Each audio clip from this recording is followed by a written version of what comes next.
Evening, everyone. On behalf of the team at HR at 8 p.m., I welcome you all to the 21st and concluding episode of ABCDE Season 2.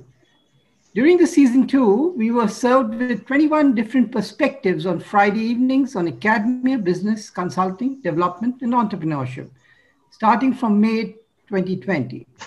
Season 1 was from April 5th till May, and there were 21 knowledge sharing sessions held every evening all the way till the lockdown days.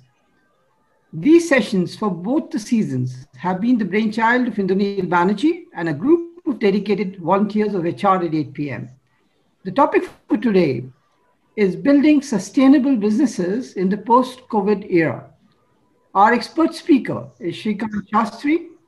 Shrikant has been instrumental in promoting an ecosystem for entrepreneurship amongst our youth. This is exactly what our nation needs at the moment to create more jobs and become the leader in innovation. While this season may end today, the season for sustainable business will flourish from here on. He will be introduced shortly by our moderator, Mr. Surajit Sen. Surajit is a globally certified HR professional, PHR. He worked with ACC for 34 years and handled HR and IR responsibilities successfully. He enjoys working with people, through people, and for the people. We need more such people who have democratized the definition and applied to real on-the-ground action. His priorities have always been performance, integrity, equity, and concern for weaker sections in the neighborhood. Post his superannuation, he keeps himself busy with HR consulting. Before I turn over the floor to Surajit, I would like to inform you that this session is being recorded. In order to keep the background noise to a minimum, the mics have been put on mute and the moderator will take up questions on your behalf. Please keep writing in the chat box. In case you want to ask the question yourself, please raise your hand and your mic will be unmuted. I'll be summing up after the Q&A round is over. Over to you, Surajit, to conduct the session. Good evening, all.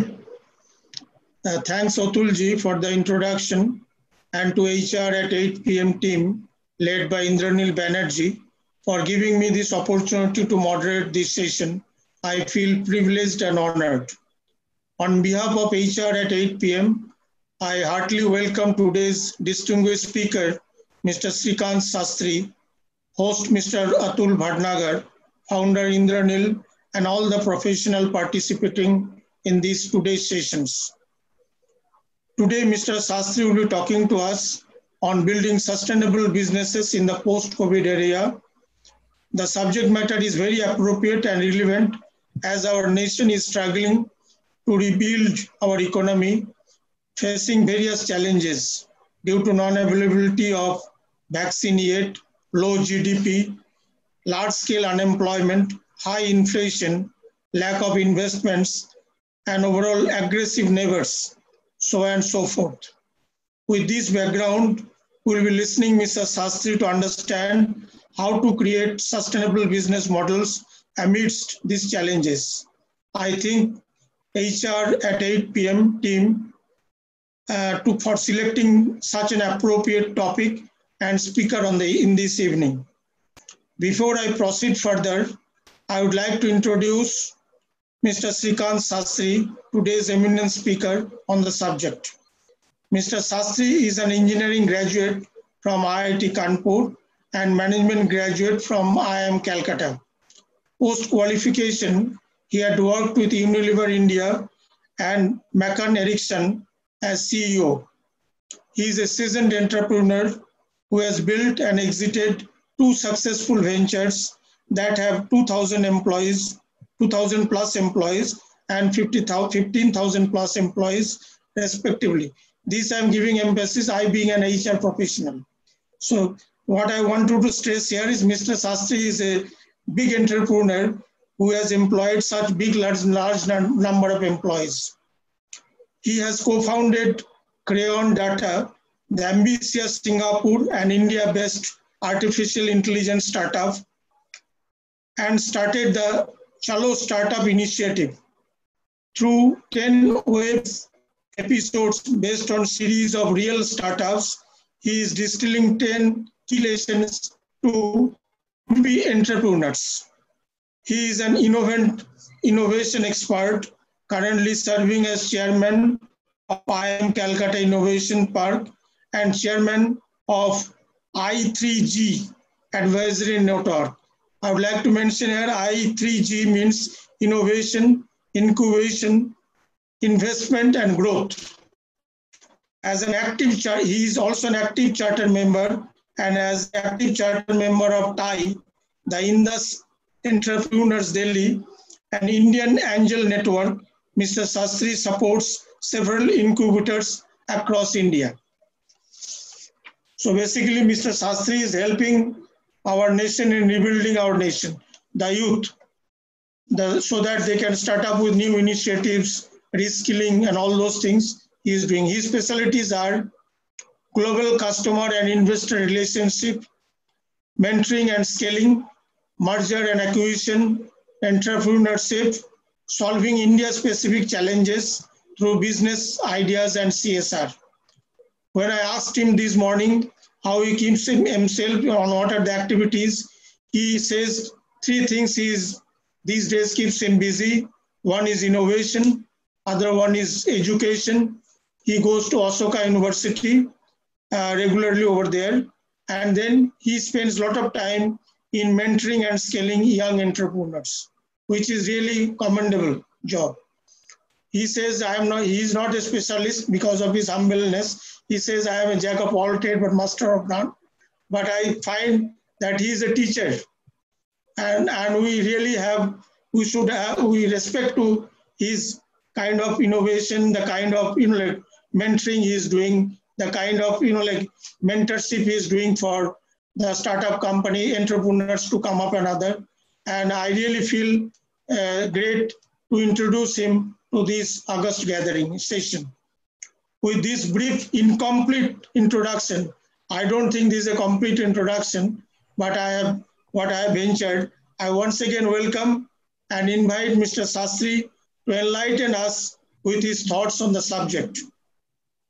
Once Mr. Sastry completes his address, there will be a question hour session. Participants may write, which I think already Mr. Bhatnagar has repeated. They can write their questions on chat box and raise their hands to ask directly. Over to Mr. Sastry, and we are very eager to listen to him. So first of all, Indranil da, Shurojit da, and Atul, apna ke onek dhanyabad for inviting me here today. You already spoken about the theme. I know that HR at 8 p.m. gets participants from across the country. So I'd like to wish you in as many languages as possible, including Jule, which is in Ladakh, and Kurumjari, which is in Manipur, Vanakkam in Chennai, and Namaskar in Bengal. While the theme of this topic is HR at 8 p.m., for me personally, I would say the theme has been redefined for many years now as HR at 24/7. That's because I'm married to a successful HR professional myself, and therefore I'm surrounded by HR all the time. So I'm treating this as HR at 24/7. Now, I want to do a quick poll just to understand the flavor of the participants, the kind of organization you represent, and we'll do the poll in a slightly different way. To go to this site called menti.com, menti.com. Since all of you are online, it's very easy to go to menti.com on your phone or your laptop, and it'll ask you for a code. You can put down the code 9340943. Go to menti.com, enter this code, and then it'll ask you a multiple choice question. What is the best way to describe the organization you represent? The options are large corporate, SME, startup, self-employed, or other. So this is a very, very easy tool to use. So I don't think any one of you should have a problem. Just go to menti.com, enter this code, and pick one of the choices. So I'm just trying to get a flavor for the kind of organizations you represent. Okay, so far it's a mix of large corporate, startup, self-employed. let me proceed from here because in the interest of time. So the reason I asked you this question was because I did a poll recently in preparation for the session, and I reached out to about 20 CEOs from SMEs and startups, and I asked them, how did COVID and the lockdown change your business trajectory? And I gave them 5 options: very adversely affected, somewhat adversely affected, temporary impact, discovered some new opportunities and new ways of working, and we're now on a whole new trajectory of growth. You'll see an interesting pie chart here. The bottom 2 slices, red and blue, show that 45% of them were either very adversely affected or somewhat adversely affected. But on the top 2 slices, green and purple, that was also 45%. They discovered new opportunities, new ways of working, or they moved into a whole new trajectory of growth. So the equally divided split, and there is a small 10% which said temporary impact, but we're now back on pre-COVID trajectory. So you can see that, like everything else in today's world, whether in US or India, this is completely polarized, the opinion. Now, one of the friends whom I asked, he's a CEO. So I sent him a message on WhatsApp saying, which of these 5 options would you pick? He said, I won't pick an option. Let me send you a screen. It's a listed company. He sent me a screenshot of his share price. It's a liquor company called Globus Spirits. And if you look at the share price from February 2020 to October 2020, it's an upward graph. So clearly, for an alcoholic spirits company, the market has been very, very kind. So therefore, different people have had different experiences during COVID. I want to do a second poll very quickly. The question this time is, use one word to describe your feelings. How do you feel about the future of your business or organization in the post-COVID era? Use one word to describe whatever comes to your mind. One answer, frustrating. Not surprising at all. But let's see the mix of encouraging, exact opposite, secured, wonderful, good, growth. We've got 5 responses. So once again, you see a good spread of responses ranging from frustrating to encouraging to good to secured to growth. So people have diverse views about what the future looks like in the post-COVID era.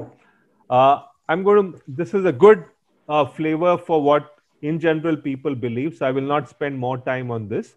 Fortunately, what happened with me was during COVID, I got to spend time on 3 very interesting projects in 3 different sectors or industries. One of the projects I was involved was in the medical device category. The second one was in FMCG, and third one was in online education. So the first one, medical device, I was a pro bono leader of a task force that helped to create the medical device. Online education company, I was formerly an advisor. And in the FMCG company, I'm a board member. So 3 very diverse experiences.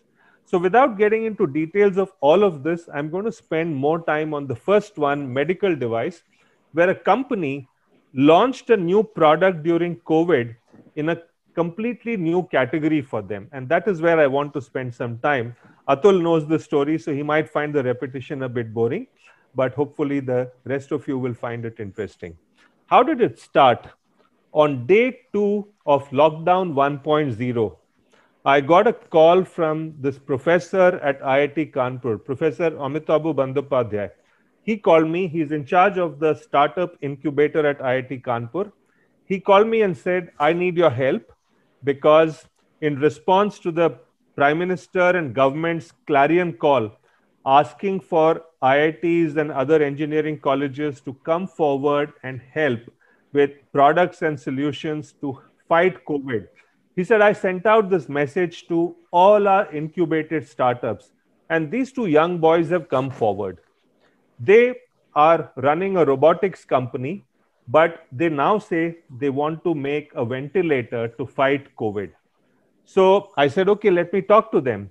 So I started talking to these 2 young boys over WhatsApp, and they sent me a video which said, this is the invasive ventilator which is needed for corona patient. We made this prototype today. We'll make some changes. It'll be done in the next 5 to 6 days. It is portable, can be run on battery. We developed this only yesterday and we can make this work for sure. So I was very intrigued, obviously, because these are two young bright boys who said we made a ventilator in such short period of time. So I said, send me some more details. So they sent me this 3-dimensional drawing, which you can see has now, I passed out of IIT Kanpur as an engineer, chemical engineer, 3.5 decades ago. But I've forgotten all my engineering because I've never worked in an engineering job. But I did my best. I studied the internet to understand this 3D drawing. I could see pumps, sensors, solenoid valves, etc., etc. I finally made sense of it. Then I told them, tell me more. So they sent me an initial working prototype, a small video. So they said, look, this is how it works.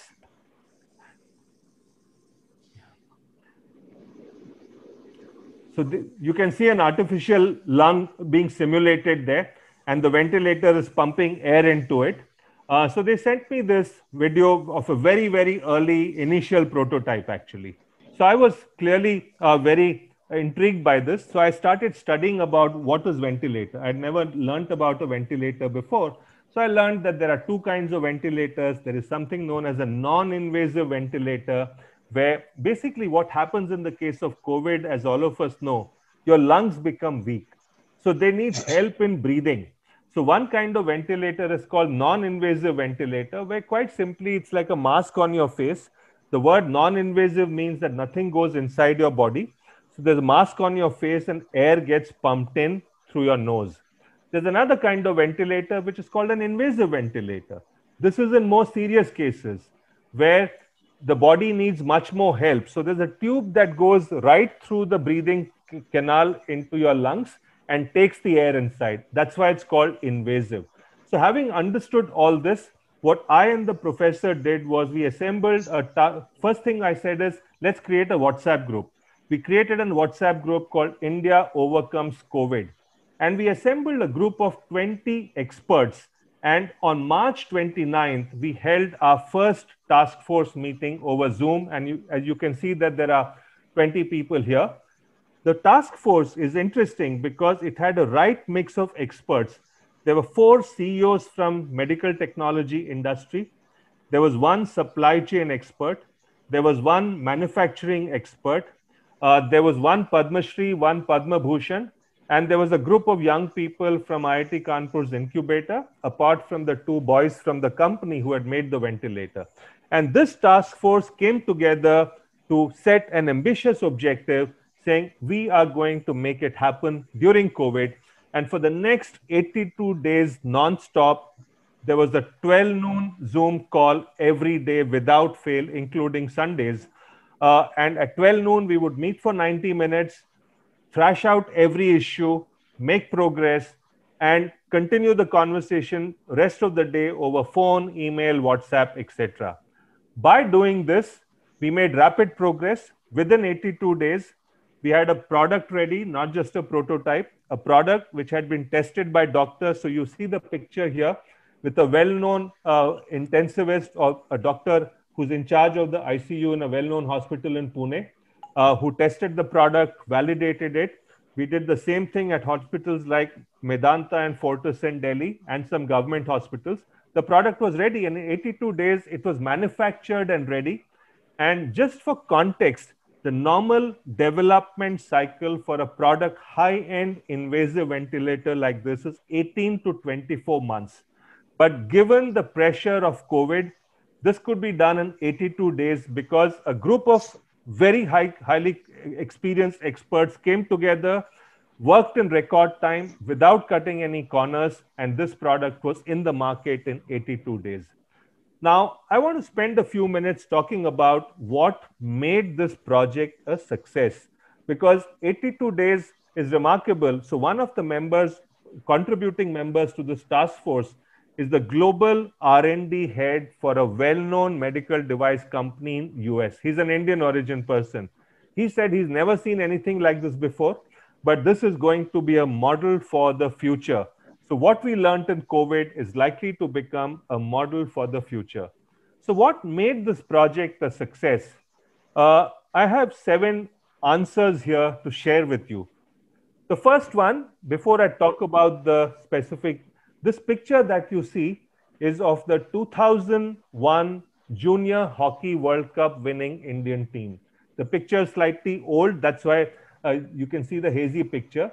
But this win was important because, as you know, Indian hockey does not win too many global titles for the last 40 years. This was one of those rare international trophy wins, and it was a very proud team. By the way, the team had gone in with a lot of training, great expectations, great potential. But here's what happened. In one of the the captain was Gagan Ajit Singh, the coach was Rajinder Singh. One of the early pool matches, in spite of all the preparation, India lost to Australia. The team was very dejected and they were about to give up hope. The coach, Rajinder Singh, called all the players together and said, if you can't win the next match against Netherlands, there can never be a revival of Indian hockey. That was the message he gave them. Suddenly the team was energized and charged up. They had found a higher purpose, a national cause, the revival of Indian hockey. They went ahead. The next match, they beat Netherlands 4-3. After that, they beat Germany 3-2 in semifinals. And 6-1, they beat Argentina in the finals and came back with the trophy. So just like this team was energized by a higher purpose to win the trophy, in our case, the task force was also united by a higher purpose, which is to help India fight COVID during a crisis situation. So that was the reason number 1 for success. Related to this, I call it reason 1A, is that it's great to have a bigger purpose, but it must lead to a bold vision also. So in our case, the vision was that we need a world-class ventilator ready for deployment by July at an affordable price, and that ventilator must be able to fight COVID-19. Now, this was a bold vision because to do it under 90 days was a bold vision. So that was the second lesson we learned. You have to have a big, high purpose, but that needs to get translated into a bold vision, which is action-oriented. It's great to have a vision. How do you translate into action? Now, if you look at us as a country, we find it very difficult to manage our day-to-day issues. Our traffic is a mess, pollution is a mess, our primary education system is in a mess. Routine things we don't do very well. But if you look at the space mission on the left, we do a great job. Managing millions of pilgrims at Mahakumbh, we do a great job. So any time as a country we come together in a mission mode, we do a wonderful job. So in our case also at the task force, we came together in a mission mode by saying we will meet every day 12 noon, look at what needs to be done, remove every bottleneck from the way and make regular progress. So mission mode is lesson number 2. Now mission mode is great, but you do run into problems down the line. Go back to the 2007 Bollywood successful movie Chak De India.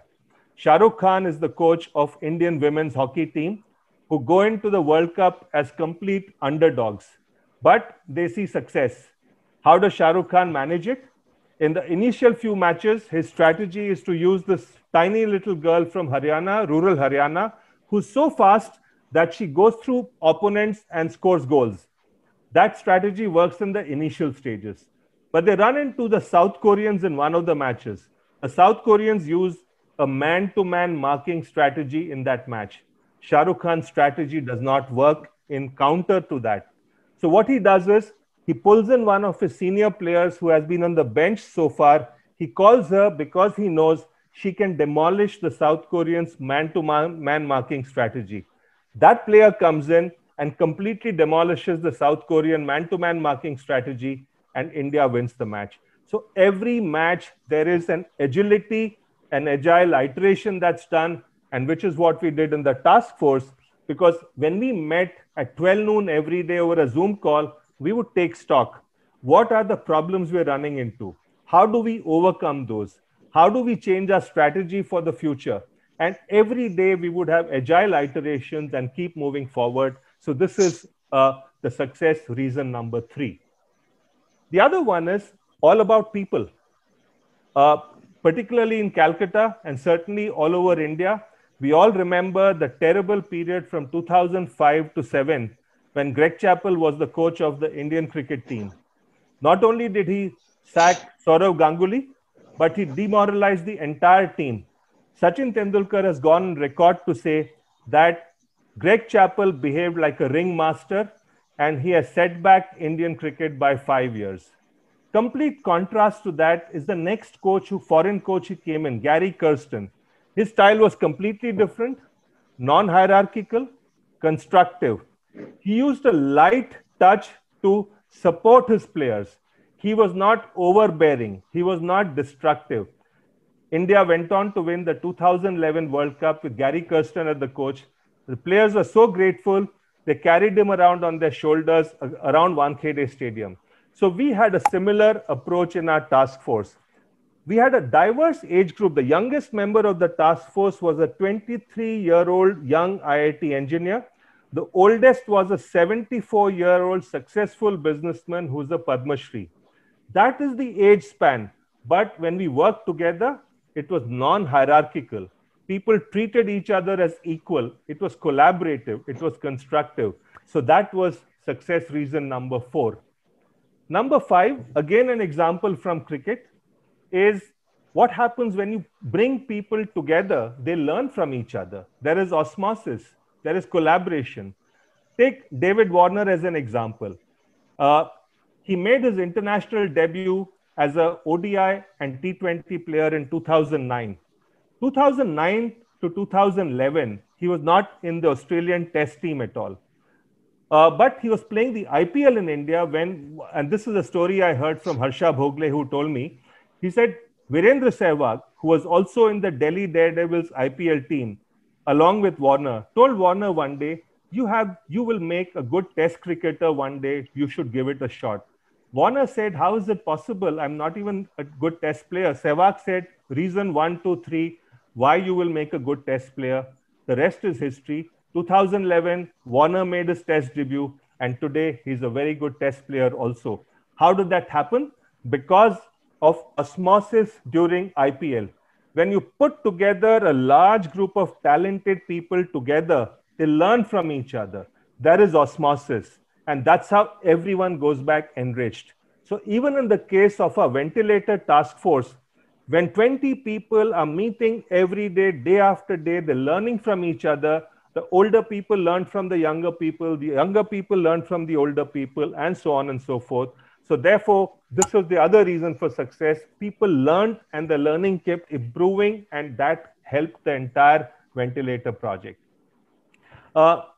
Reason number 6, this time I'm going to borrow from Bollywood. Again, we've seen hockey, we've seen cricket. Now it's the turn of Bollywood.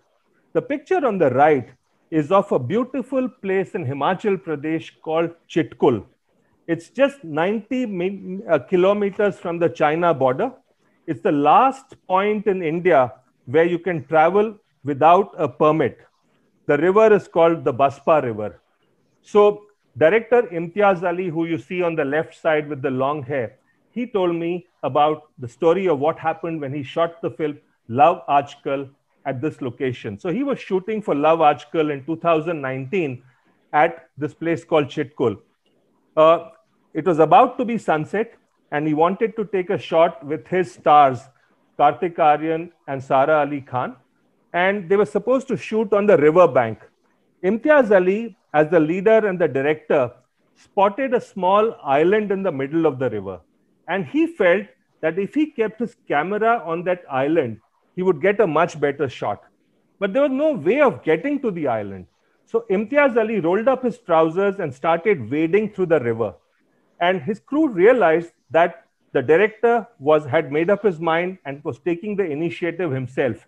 They followed suit. They put boulders and rocks in the river, just like the Vanar Sena did in Ramayana, and they waded through the water with the equipment on their shoulder, went to the island, took the shot, came back before sunset. So in this case, the director led from the front and achieved success. So even in our task force, although they were very accomplished people, They were not talkers. They were all doers. They were taking steps, even though they were very experienced people. The person who's the Padma Bhushan was taking the lead in sourcing difficult components from across the world when there was a lockdown. So everyone rolled up their sleeves and was leading from the front. The final tip, the final reason for success was the remarkable engagement we had with the government. Completely unexpected, but the government actually delivered. You'll see a flight number called SQ406 and SQ423 in this. Here's what happens. That's a Singapore Airlines flight. So we had to make ventilators, the initial prototype. This is 9th of April is the date you'll see there. India was under lockdown. Our consignment had to come via Singapore. Singapore was under lockdown. No flights, no courier, no freight services. The government of India stepped in. The Ministry of External Affairs spoke to the Indian High Commission in Singapore and said, can you do something? The Indian High Commission in Singapore figured out that there was an empty Singapore Airlines flight coming from Singapore to Bombay to take back stranded Singaporeans from India to Singapore. They said, we will send this consignment of yours in that empty flight. And that consignment came with the help of government, and we could make our ventilators. So that was reason number 7 why we could succeed. So if I took all these 7 reasons, they actually become operating principles that can be applied to all businesses in the post-COVID era.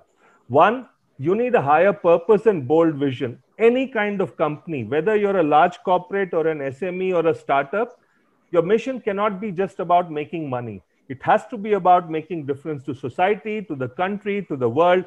And if that higher purpose and bold vision is understood by all the team members, they're all charged up and energized. That has to get translated into action by working in a mission mode, by doing agile iterations. Then the team dynamics. The people have to work together without regard to hierarchy. They have to collaborate with each other, learn from each other using osmosis, and everyone, however senior, has to be leading from the front. Even the generals have to become foot soldiers when needed.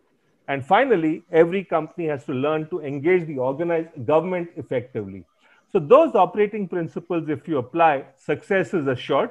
And for me personally, the big learning was from COVID that when I look at the future, nothing is a constraint. Time, space, expertise is no longer a constraint. You can do things much faster. Time is not a constraint. You can get expert advice and team members anywhere in the world, just like we are doing today over a Zoom call. Location and space is not a constraint. Expertise is not a constraint. And therefore, bold, accelerated growth for companies or for a country like India is no longer a dream. That's the big learning for me. Now, imagine the possibilities. I know that there is at least 1 or 2 startups on this call. There is a huge opportunity opening up for startups. You can actually now imagine that Silicon Valley can get reinvented in India. Why do I say that about the post-COVID era? Because what is Silicon Valley after all? What is the secret mantra there? It's a small area, 121 square kilometers, that's all. Why is Silicon Valley so great? Merely because there are a lot of talented people from universities, from startups, who are together working in cafes and bars, sharing ideas. Investors are willing to give them money and mentoring. It's all because they're in great proximity.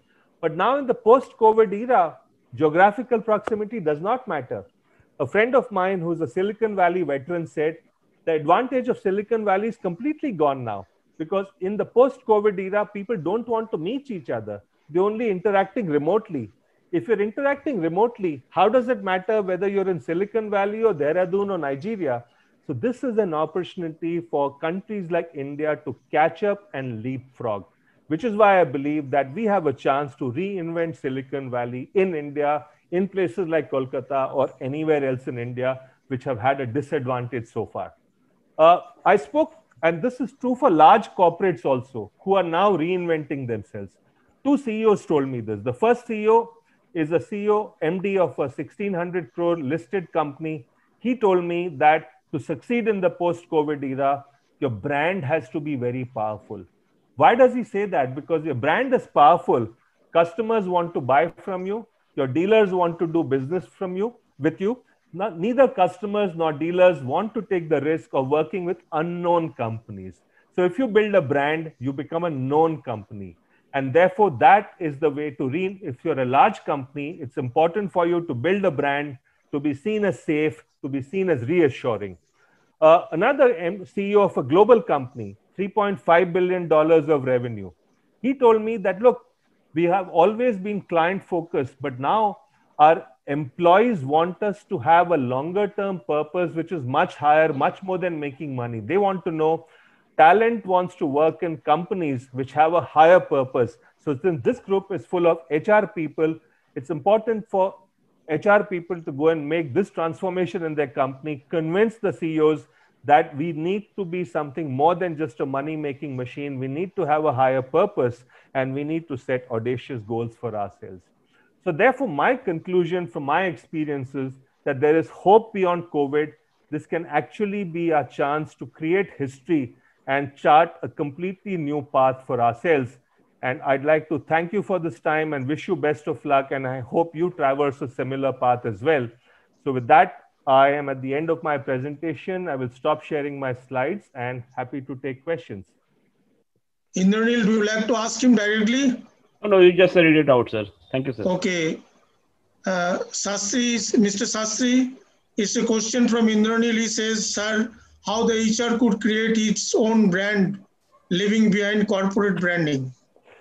So I'm trying to interpret your question, Indranil. Companies, of course, have to build their own brand because they have to deal with customers and other stakeholders like investors.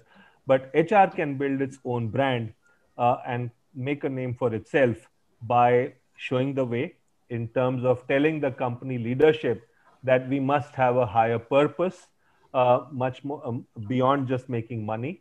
And if you take the lead in identifying that higher purpose, sharing it with the employees, I think that would be a great way for HR to build its brand.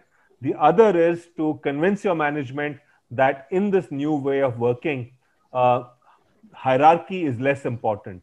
There may be someone with an MD title and someone with a management trainee title, but the old have a lot to learn from young. The young ones are the ones who know new technologies, new trends, etc. So reducing hierarchy, encouraging collaboration, encouraging osmosis. So HR should look at what are the HR practices, the organizational structure, the organizational transformation that can lead to all that. If HR takes the lead on all these fronts, I can assure you that HR will build a brand for itself. Thank you, sir. Sir, I have a small question. Another question, rather. You are into angel consulting, and so far I don't know whether the information is right or wrong. It is understood that almost more than 90% startups, experience the failure. We talk about the success stories, fine, but at the same time, large populations of investors are also having negative, going south end. So, what is the learning from the failure experience? Number one, right. And for a startup organizations, normally the HR is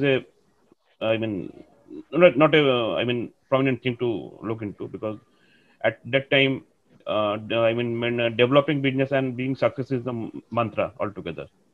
So how do you collaborate these things? Because there are huge kind of startup which experience failure, but maybe due to this kind of thing, the organization structures wise or organization process wise, there might be some deficiency.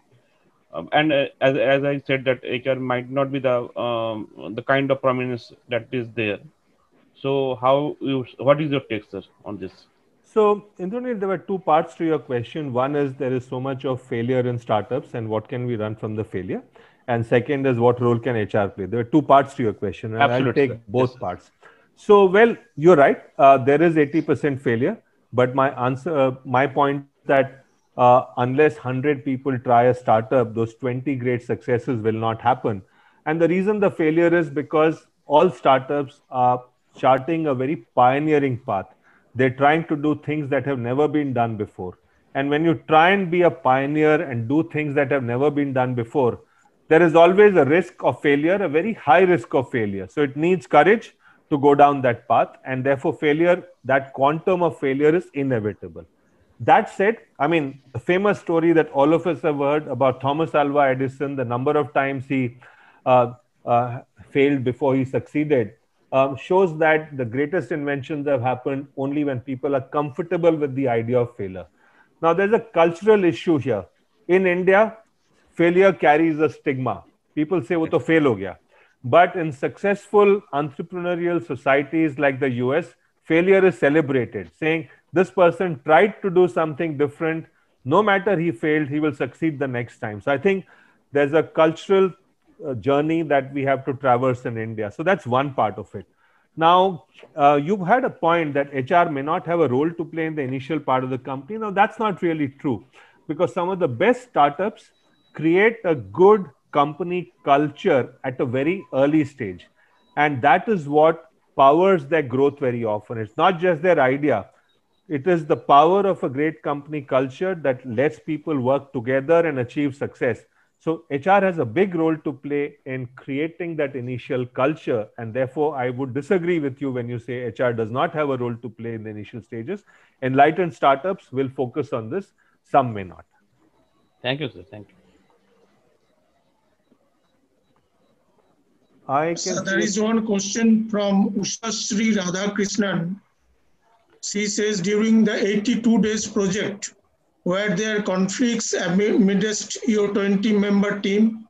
If so, how was it sorted out? First of all, yeah. Sure. So, Usha Sri, great question.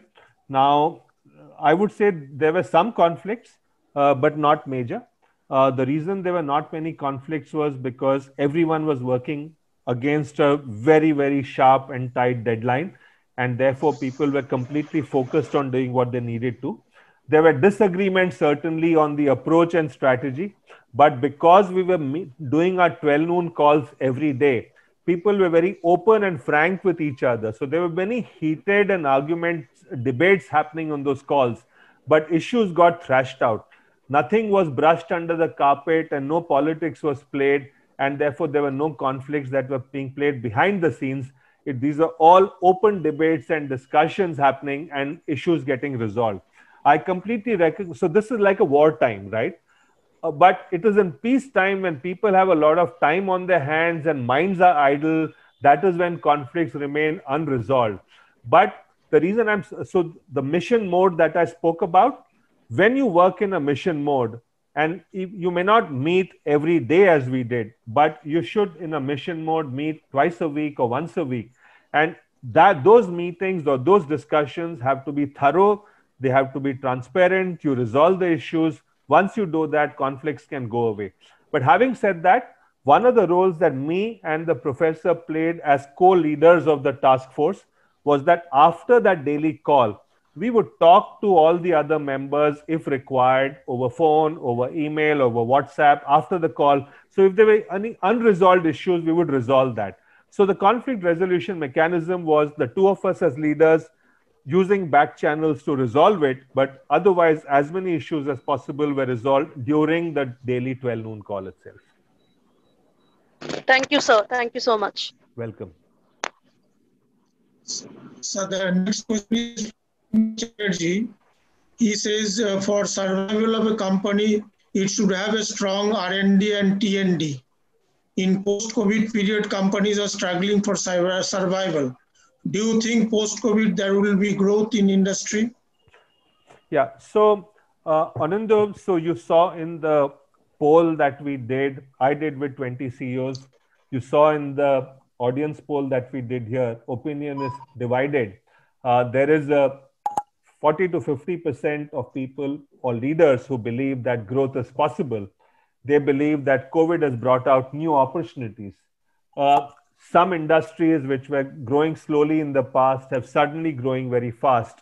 Whether it is entertainment things like online OTT, Netflix and Amazon Prime, whether it is e-commerce, whether it is healthcare, whether it is online education. So many industries have got the benefit of growth. But even outside of that, I think people have realized new ways of working. People have realized that working in an online mode takes away many inefficiencies. For example, I used to travel 3 days a week last year, every week. Now, all that work is getting done on the phone and Zoom, and I have a lot of time in my hands. So, there are many benefits that have come, side benefits, unexpected benefits out of COVID. And therefore, I think growth is possible. Also, R&D and T&D investments, I think are still doable because R&D now actually is actually less expensive for the last 5 years because group of young people working together, you don't need to invest massive amounts in infrastructure. Technologies like digital, cloud, etc., make technology R&D much more less expensive now. Likewise, on L&D, training and development, I have seen so many companies move to the online model or virtual model for training and development. And therefore, I think we are all innovative and imaginative. So we find answers to overcome some of these short-term challenges. But I'm personally very, very optimistic about the growth actually. Startups have unique culture, innovation, and even failures are celebrated. Would you be able to share examples of large corporations who are building flatter structure and encourage innovation? So he's asking for some example of larger corporation. Sure. So Avni, I had put up towards the end of my presentation two statements from two CEOs of large companies. The statement on the right side that you saw, which was from a $3.5 billion large company, the CEO is an Indian. So he was telling me how he encourages innovation. He uses a technique called reverse learning. Reverse learning. Basically, what happens is it's the younger generation, people in their 20s, who are more adept and familiar with new technologies, new innovation. People who are in the 40s and 50s are not abreast of new technologies. So what the CEO does, he's in his late 50s. A few times a week, he fixes up appointments with younger members in the company. He has some 100,000 employees across the world. He fixes up appointments with younger employees who are in their 20s and tells them, you have to mentor me. Reverse mentoring, reverse learning. So he tells one of the employees who he knows is good at artificial intelligence, teach me that topic. Someone else is good at another subject. He says, teach me that topic. So the humility to keep learning is what drives innovation in these companies. That's one of the techniques actually. So I think that's one example of what a large company is doing to encourage innovation. You spoke about building flatter structures also, Avni. Now, here's what he did. He did something remarkable when he took over as CEO some years ago. It was a global company. Most of the customers are in US and Europe, but they were headquartered in Gurgaon.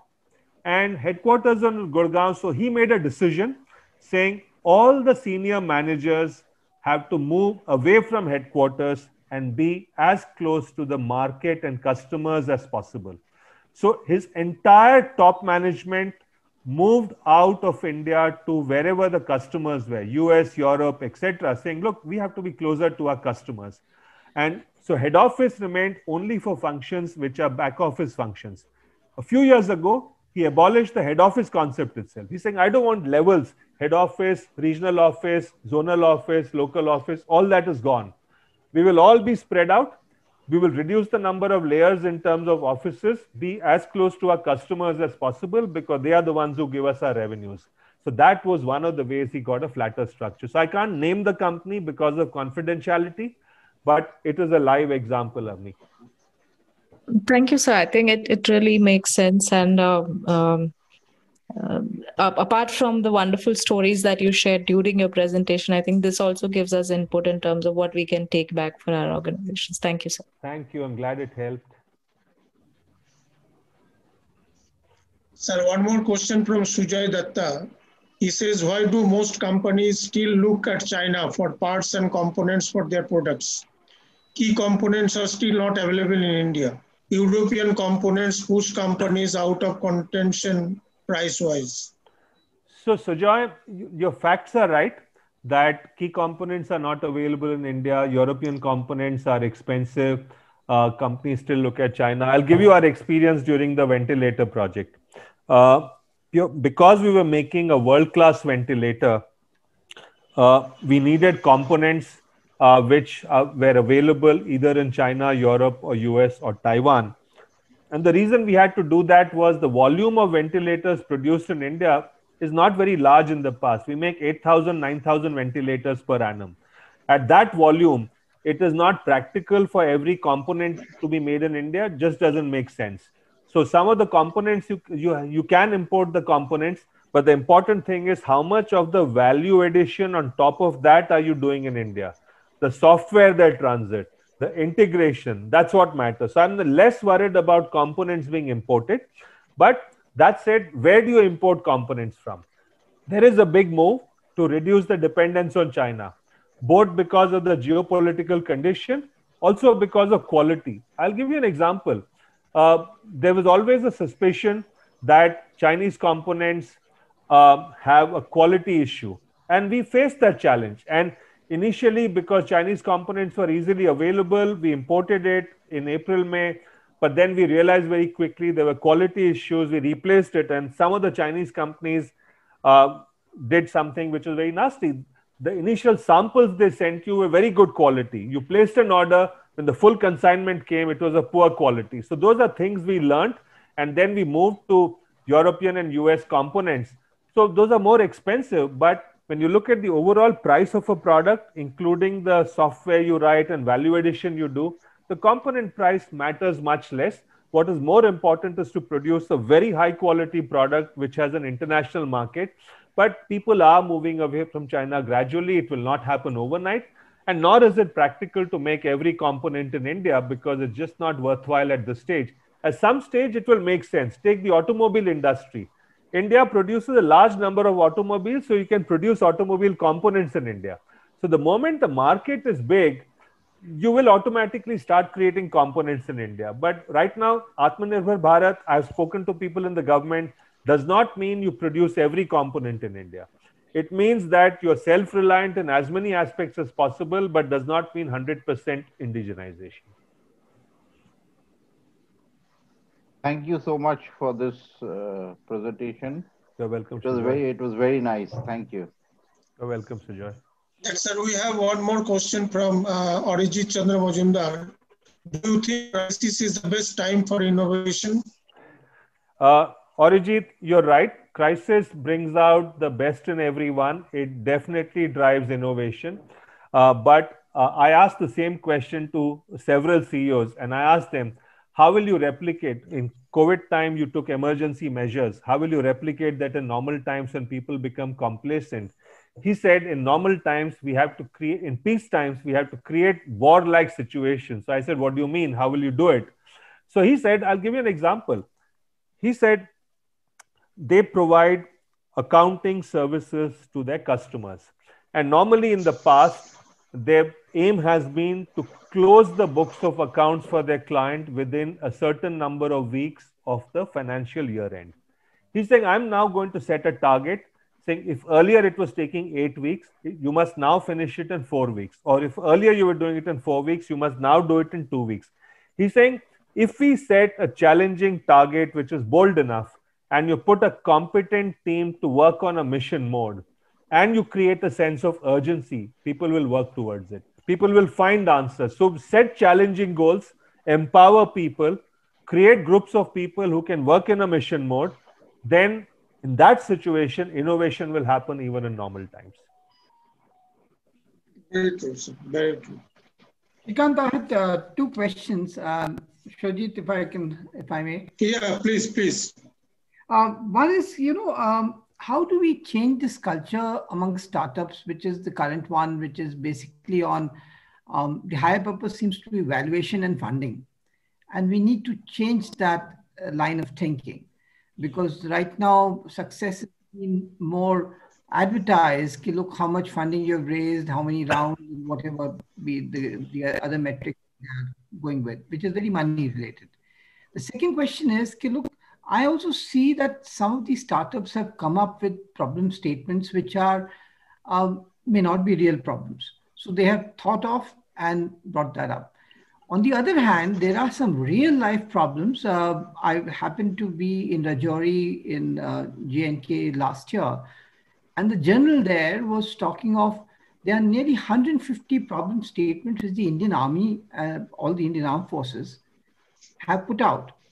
And they want solutions for those. And in fact, one of them happened to be coming to IIT Kanpur. They wanted to have a drone which can work in those hostile areas and deliver supplies to our Jawans who are in up in the hills, and they take nearly 7 days for a mule to go up the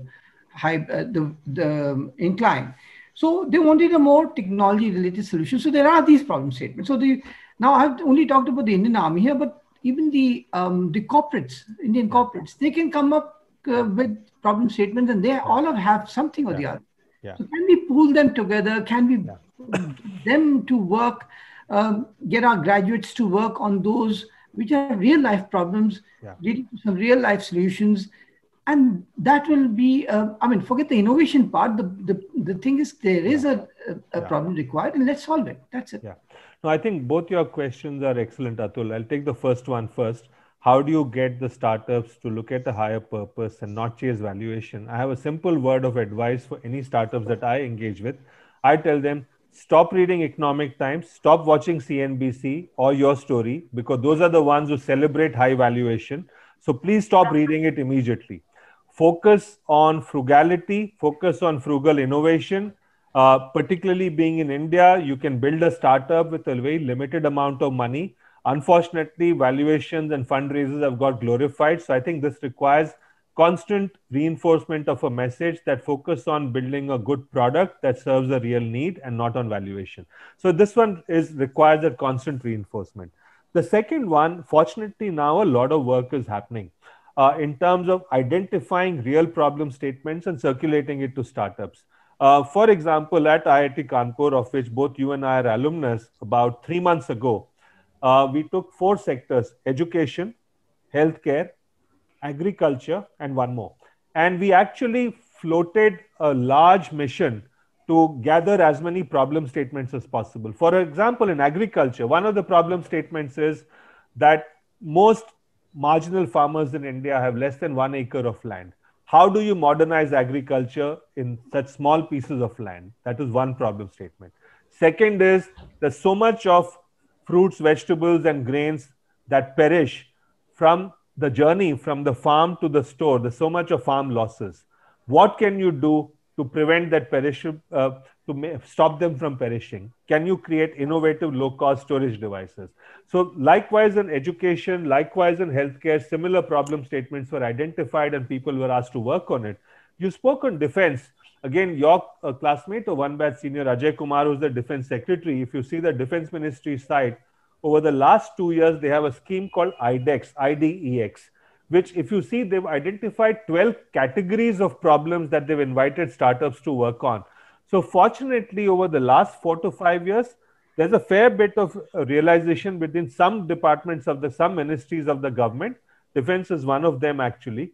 Agriculture slowly going down that path. But I think there is a movement. The pace may not be fast enough, but I think both the second problem that you identified, I think there is a realization that that's the way to go actually.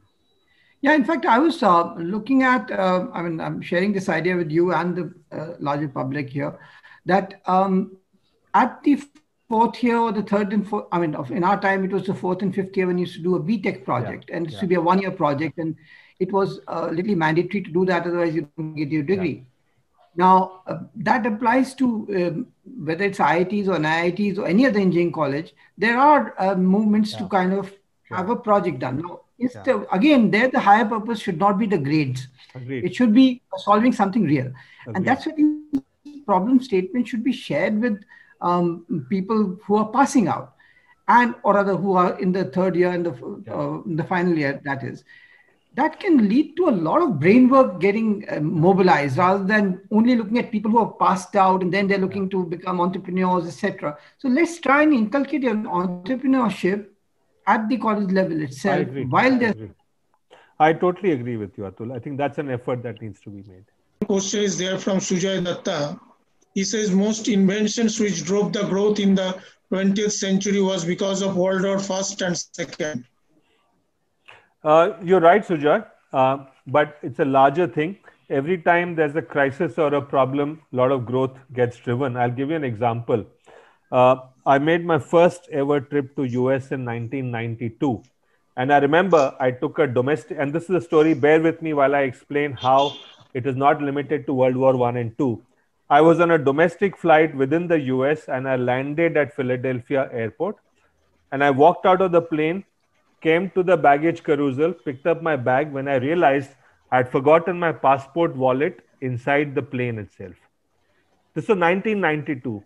I could walk back all the way from the baggage carousel back into the plane, take my passport wallet back, and come back. No one stopped me. All that changed after 9/11. Why? Because 9/11 was a crisis for the US and an entire new industry came up called Homeland Security. All the innovation that you see in terms of Homeland Security, uh, uh, anti-terrorism related equipment, that whole industry came up after that crisis. So every time there's a crisis, there is a new spurt of business growth that happens. It happened after the financial crisis. It will happen after COVID. After COVID, just see how the healthcare industry and medical device industry booms now, actually. So therefore, in every crisis, there is an opportunity. So World War I and World War II are much bigger in scale, and therefore it comes to our mind. But if you just look at what's happened even over the last 20 years, you'll see a lot of innovation coming after these relatively minor crises also, which are not really minor, but there have been plenty of innovation. Yeah, I think everyone is appreciating the session. Now I'll request Mr. Bhatnagar to take over. Thank you, Shurdeep. And thanks, Shrikant. What a wonderful session and so lively. And what I can see from the chat box itself has been very well appreciated, your presentation style and the content both. And what I'm going to remember you and your presentation is not by the statements that were put out on the presentation, but the examples that were given. So hockey team and coach Rajendra Singh and how that led to the team winning after a dismal start. Higher purpose, as you mentioned. Well, that's a great example to have and will keep in my mind. Second, the mission. And you talked about the space launch and the Mahakumbh. Again, just by these examples, we have read it so many times and we know about these examples, but to relate it to a change in our own management styles and to create an entrepreneurial culture, we had never thought about it. You brought that to light. So thank you very much for that. Agile iterations. We talked about Chakte and Shah Rukh Khan's interventions, and who doesn't remember that movie? But again, to apply that to a principle of entrepreneurship and how to lead entrepreneurship, it's a great example. Then about the non-hierarchical structures, and you talked about the 74-year-old Padma Bhushan awardee and a 23-year-old entrepreneur coming onto the same platform. Well, that is again an example we would like to follow more and more. And I think through this video that we are going to be making on this particular session, and the people who have witnessed this live, this can be a great example to the HR people or any other who can look at organizational structures to make a success. Then the Warner and Sehwag story about osmosis and collaboration. Next time I'm going to watch Warner, I'll have something more to think about him. Then leading from the front, Imtiaz Ali, Love Ajkal, dropping into that riverbed. I think I'm going to watch that movie and look for that scene again. And that is getting reminded of it. And the engagement with government, Singapore Airlines flying an empty plane with the required equipment, which was required for your innovation to happen within 82 days. I think that is a great thing. I mean, we always keep looking at the government with skepticism, but here is a case where in the toughest of circumstances, I mean, COVID, lockdown, nothing could have been tougher than that. Not even a war could be as difficult to manage as COVID was. And here you found a way to get through the essential supplies. So these are some of the points that I noted for myself, that how this whole structure of promoting entrepreneurship can be done on a much larger scale. As you said, to have a purpose in life, or to be having a purpose for these people, is what's going to make those 45% of the new opportunities that are being sensed by people as a COVID-19 effect. I think we need to all get our hands together and hold hands together really to promote that 45% people who are told that new opportunities are going to be what they're looking for. So thank you very much for this. I mean, your presentation and your entire talk has been recorded and will be made into a video. I'm sure many people will look at it. We will circulate it to even colleges and other incubation centers, and they should benefit from this particular talk. That's the whole advantage you get of being on Zoom and being on a facility to record. So thanks, Shrikant. I think it's a great way to end this season 2. And before I end, before I pass on back to Surajit, I have a small video to play for the entire team of HR at 8 p.m. and others. So all the speakers that came, all the moderators who were there, have all been covered in this small video.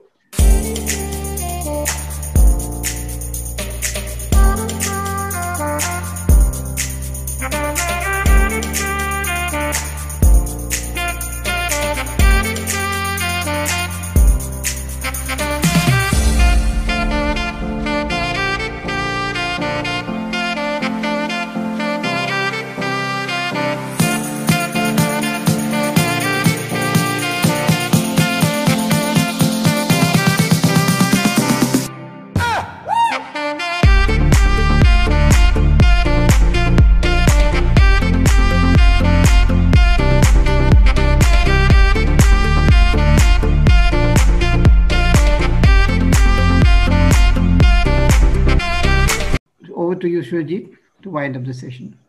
Yeah, thank you, Mr. Bhatnagar. Now I'll request Deepshikha Chakravarti to propose vote of thanks. Deepshikha is basically working with TCS in HR operations. She is a science graduate from Dhanbad Mahila Vidyalaya, and she has done her MBA from Madurai Kamaraj University, Tamil Nadu. She is working with TCS for last, I think, 7 years. I'll request Deepshikha, please propose vote of thanks to conclude this program. Good evening to everyone present in this beautiful session. And thanks for giving me the golden opportunity of presenting the vote of thanks. I will start with the honorable guest speaker tonight, Mr. Shrikant Shastri. Thank you so much, sir, for giving us a wonderful session. It was really engaging. Surajit sir, thank you. Thank you so much for your effort and giving your valuable time. As we all know that today is the end session of the HR 8 p.m., I would like to extend my gratitude to Atul ji for seamlessly and effortless and with full effort, he had been shaping the program throughout with us. Very good. We are blessed to have Dr. T.V. Rao, Dr. Akhil Bushrai, who had been continuously motivating and encouraging us. It is my pleasure to thank Sanmuksh for providing the pro version of Zoom. I would also like to thank Mr. Anil Kaushik, who had been covering our program through his paper mode, that is business manager.